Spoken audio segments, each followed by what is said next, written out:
Nice. Welcome back. Today we are going to continue through the works of H.P. Lovecraft. I know, imagine my shock, by telling the tale of The Picture in the House. To those watching through the premiere, hello, please enjoy. To those watching this afterwards, please sit back and enjoy. Searchers after horror haunt strange, far places. For them are the catacombs of Telmaeus and the carven mausolea of the nightmare countries. They climb to the moonlit towers of ruined Rhine castles and falter down black, cobwebbed steps beneath the scattered stones of forgotten cities in Asia.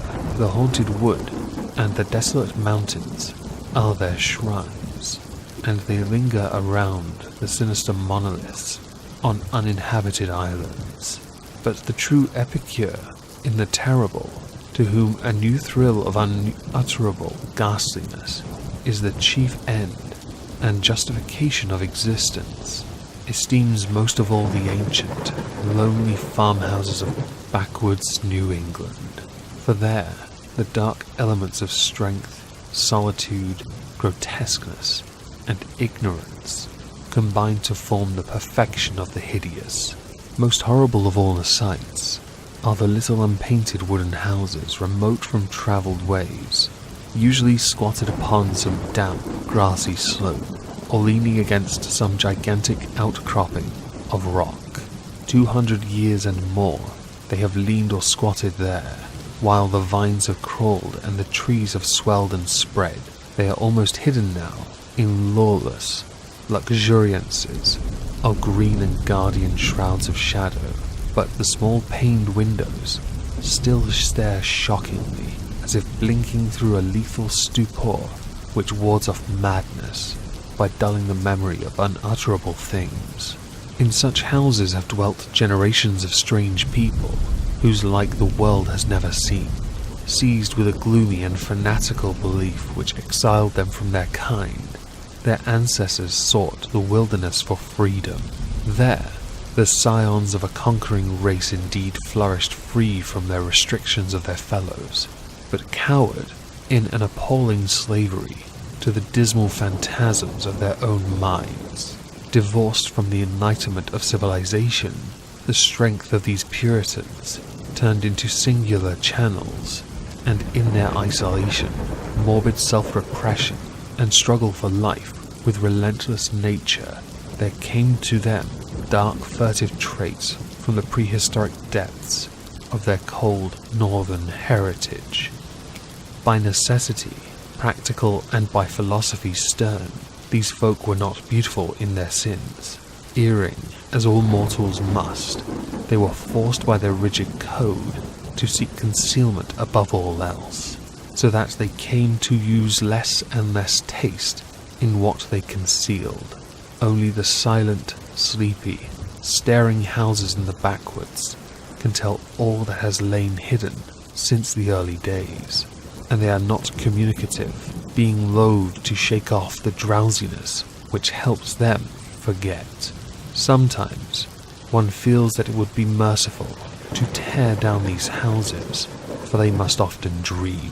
It was to a time-battered edifice of this description that I was driven one afternoon in November 1896 by a rain of such chilling copiousness that any shelter was preferable to exposure. I had been travelling for some time amongst the people of the Miskatonic Valley in quest of certain genealogical data, and from the remote, devious, and problematical nature of my course, had deemed it convenient to employ a bicycle, despite the lateness of the season.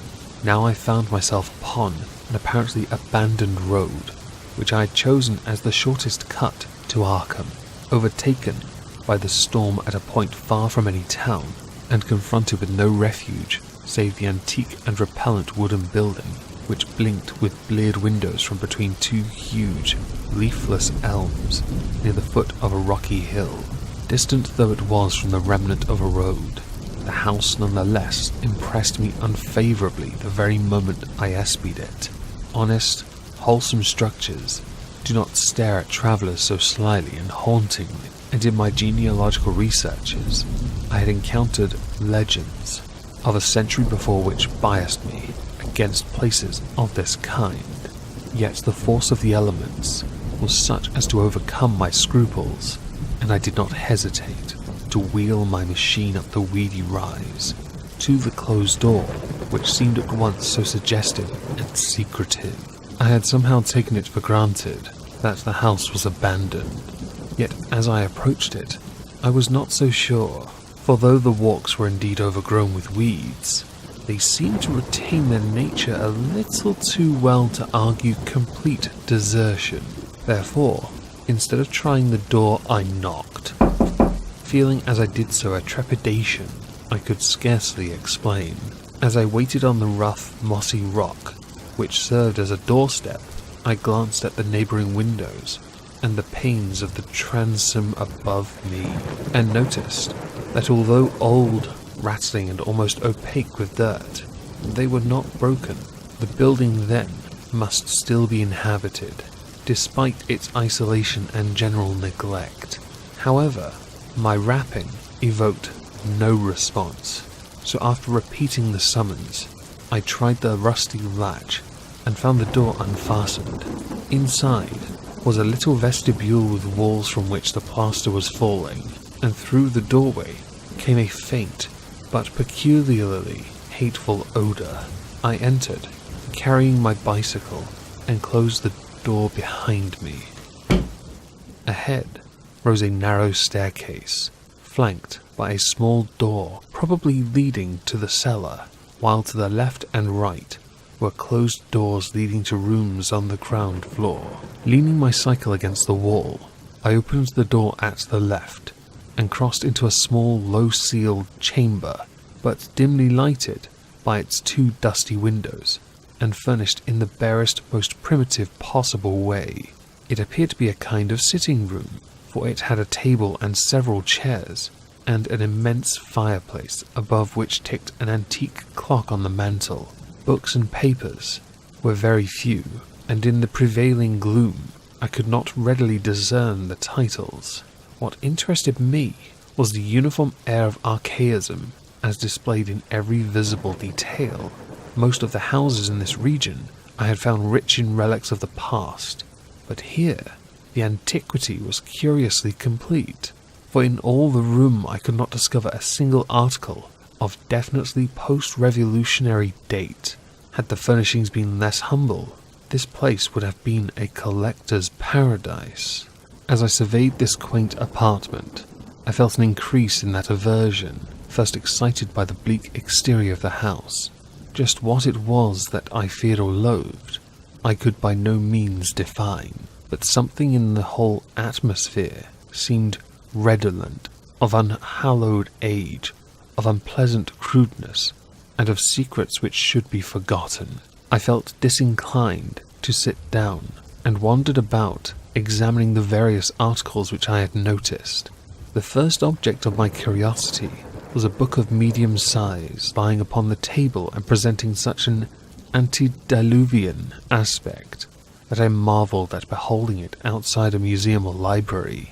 It was bound in leather with metal fittings, and was in an excellent state of preservation, being altogether an unusual sort of volume to encounter in an abode so lowly. When I opened it to the title page, my wonder grew even greater, for it proved to be nothing less rare than Pigafetta's account of the Congo region, written in Latin from the notes of the sailor Lopez, and printed at Frankfort in 1598.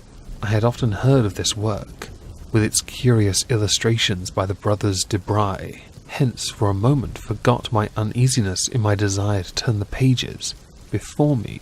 The engravings were indeed interesting, drawn wholly from imagination and careless descriptions, and represented Negroes with white skins and Caucasian features.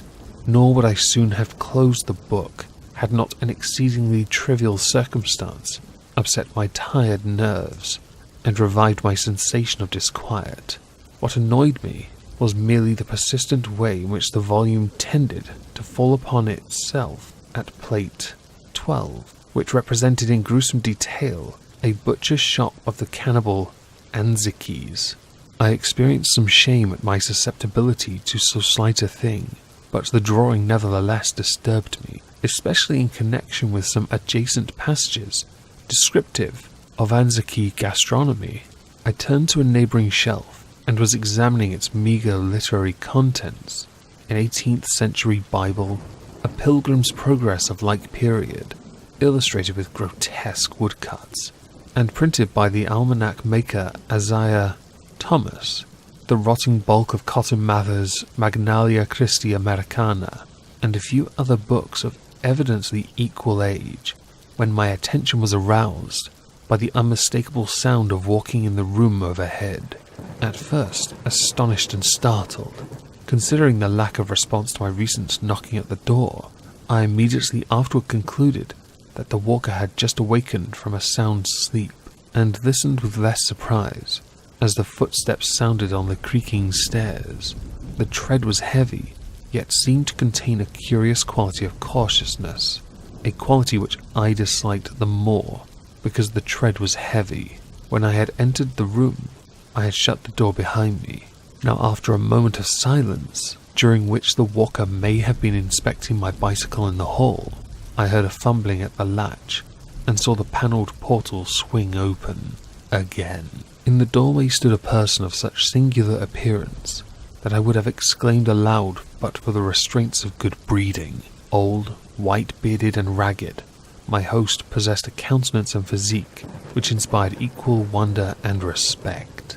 His height could not have been less than 6 feet, and despite a general air of age and poverty, he was stout and powerful in proportion. His face, almost hidden by a long beard which grew high on the cheeks, seemed abnormally ruddy and less wrinkled than one might expect, while over a high forehead fell a shock of white hair, little thinned by the years.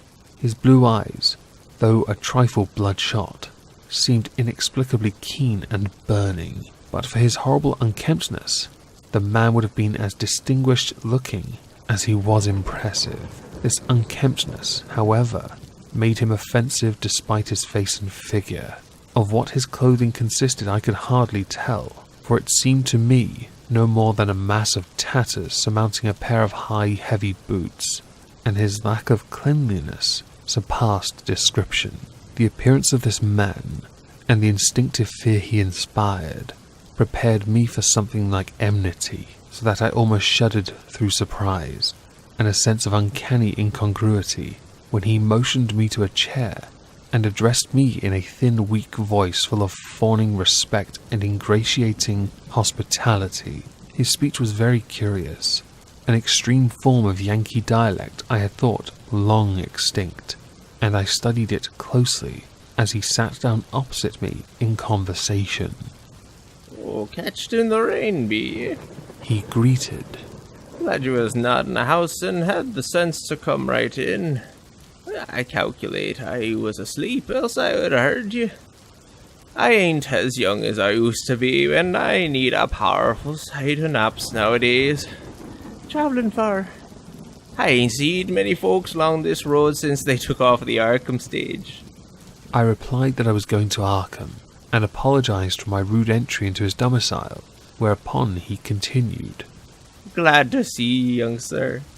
No faces is cursed around here, and I ain't got much to cheer me up these days. Guess you hail from Boston, don't you? I never been there, but I can tell a town man when I see him. We had one for district schoolmaster in '84, but he quit sudden, and no one never heard him on since."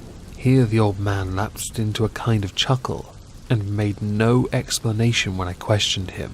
He seemed to be in an aboundingly good humour, yet to possess those eccentricities which one might guess from his grooming. For some time he rambled on with an almost feverish geniality, which it struck me to ask him how he came by so rare a book in Pigafetta's Regnum Congo. The effect of this volume had not left me, and I felt a certain hesitancy in speaking of it, but curiosity overmastered all the vague fears which had steadily accumulated since my first glimpse of the house. To my relief, the question did not seem an awkward one, for the old man answered freely and volubly. Oh, that African book. Captain Ebenezer Holt traded me that in '68. Him was always killed in the war. Something about the name of Ebenezer Holt caused me to look up sharply. I had encountered it in my genealogical work, but not in any record since the Revolution. I wondered if my host could help me in the task at which I was labouring, and resolved to ask him about it later on. He continued, Ebenezer was on a Salem merchantman for years, and picked up a sight of queer stuff in every part. He got this in London, I guess. He used to buy things at the shop. I was up to his house once on the hill, trading horses, when I see this book. I relished the pictures, and so he gave it in on a swap. 'Tis a queer book here. Let me get on my spectacles. The old man fumbled among his rags, producing a pair of dirty and amazingly antique glasses, with small octagonal lenses and steel bows. Donning these, he reached for the volume on the table and turned the pages, loving. Ebenezer could read a little of this. 'Tis Latin, but I can't. I had 2 or 3 schoolmasters read me a bit. And Passion Clark, him, they say, got drowned in the pond. Can you make anything out of it? I told him that I could, and translated for his benefit a paragraph near the beginning. If I erred, he was not a scholar enough to correct me, for he seemed childishly pleased at my English version. His proximity was becoming rather obnoxious, yet I saw no way to escape without offending him. I was amused at the childish fondness of this ignorant old man, for the pictures in the book he could not read, and wondered how much better he could read the few books in English which adorned the room. This revelation of simplicity removed much of the ill-defined apprehension I had felt, and I smiled as my host rambled on. Queer how pictures can set a body thinking. Take this in here near the front. Have you ever seen trees like that, with big leaves a-flopping o'er and down? And the men, them can't be niggers. They do be tall, hinder like Injuns, I guess, even if they be in Africa. Some of these here critters looks like monkeys, or half monkeys and half men, but I never heard or nothing like this'n. Here he pointed to a fabulous creature of the artist, which one might describe as a sort of dragon with the head of an alligator. But now I'll show you the best, and over near the middle. The old man's speech grew a trifle thicker, and his eyes assumed a brighter glow, but his fumbling hands, though seemingly clumsier than before, were entirely adequate to their mission. The book fell open, almost of its own accord, and as if from frequent consultation at this place, to the repellent 12th plate, showing a butcher's shop amongst the Anziki cannibals, my sense of restlessness returned, though I did not exhibit it. The especially bizarre thing was that the artist had made his Africans look like white men. The limbs and quarters hanging about the walls of the shop were ghastly, while the butcher, with his axe, was hideously incongruous.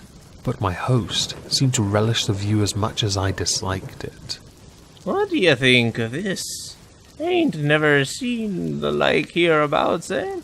When I see this, I tell Ebhold, that's something to stir you up and make your blood tickle. When I read in scripture about slaying, like the Midianites was slew, I can't think things, but I ain't got no picture of it. Here a body can see all they do it. I suppose 'tis sinful, but ain't we all born a living in sin? That feller being chopped up gives me a tickle every time I look at him. I have to keep looking at him. See where the butcher cut off his feet? That's his head on that bench, with one arm side of it and the other arm's on the ground side of the meat block.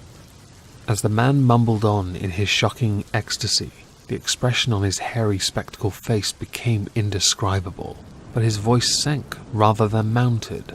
My own sensations can scarcely be recorded. All the terror I had dimly felt before rushed upon me actively and vividly. and I knew that I loathed the ancient and abhorrent creature so near me with an infinite intensity. His madness, or at least his partial perversion, seemed beyond dispute. He was almost whispering now, with a huskiness more terrible than a scream, and I trembled as I listened. As I says, 'tis queer how pictures sets ye thinking. Do you know, young sir, I'm right set on this here. After I got the book off him, I used to look at it a lot. Especially when I heard Passion Clark rant all Sundays in his big wig. Once I tried something funny. Here, young sir, don't get scared. All I done was to look at the picture after I killed the sheep for market. Killing sheep was getting more fun after looking at it. The tone of this old man now sank very low, sometimes becoming so faint that his words were hardly audible. I listened to the rain and to the rattling of the bleared small-paned windows, and marked a rumbling of approaching thunder, quite unusual for the season. Once a terrific flash and peal shook the frail house to its foundations, but the whisperer seemed not to notice this. Killing sheep was kinda more fun, but you know, it wasn't quite satisfying. Queer how a craving gets a hold of you. As you love the Almighty, young man, don't tell nobody, but I swear to God that their picture began to make me hungry for victuals. I couldn't raise nor buy. Here. Sit still. What's ailing you? I didn't do nothing, only I wondered how it'd be if I did. They say meat makes blood and flesh, and gives you new life, so I wondered if it wouldn't make a man live longer and longer if 'twas more the same. But the whisperer never continued. The interruption was not produced by my fright, nor by the rapidly increasing storm amidst whose fury I was presently to open my eyes on a smoky solitude of blackened ruins. It was produced by a very simple, though somewhat unusual happening. The open book lay flat between us, with the picture staring repulsively upward. As the old man whispered the words, "More the same," a tiny spattering impact was heard, and something shooed on the yellowed paper of the upturned volume. I thought of the rain and of a leaky roof, but rain is not red. On the butcher's shop of the Anziki cannibals, a small red spattering glistened picturesquely, lending vividness to the horror of the engraving. The old man saw it, and stopped whispering even before my expression of horror made it necessary. Saw it and glanced quickly toward the floor of the room he had left an hour before. I followed his glance, and beheld just above us on the loose plaster of the ancient ceiling a large irregular spot of wet crimson, which seemed to spread even as I viewed it. I did not shriek or move, but merely shut my eyes. A moment later came the titanic thunderbolt of thunderbolts.